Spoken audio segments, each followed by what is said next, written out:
Hello everyone, my name's Vince Oliver. This is my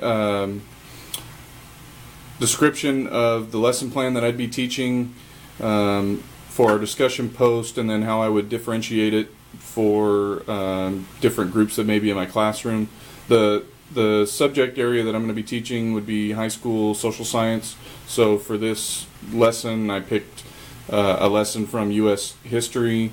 I'm thinking about, say it's a lesson on World War II and some of the precursors to World War II for the U.S. entering the war. So I'm thinking along the lines of a lesson around the attack on Pearl Harbor.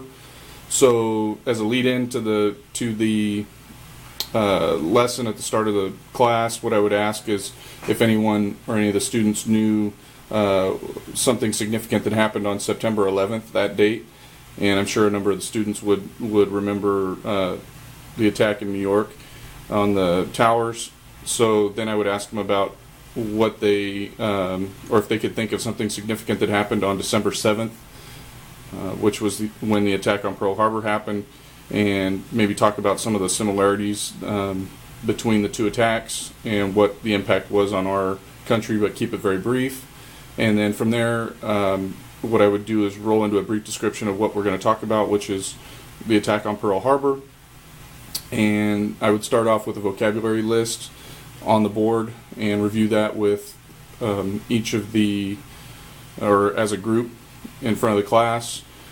Obviously involve a number of students in it, but that would be especially helpful for my EL students, so that they understand some of the vocabulary that may be shown later on in the lesson and before we actually get into the meat of the lesson.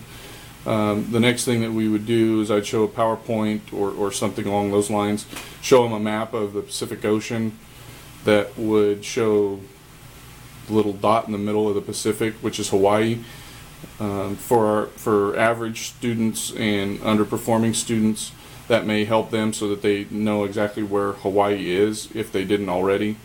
For the exceeding students or the excelling students, what I would do is ask if they could explain why Hawaii was significant to Japan and the U.S. and why it was a point that Japan attacked first as opposed to the West Coast.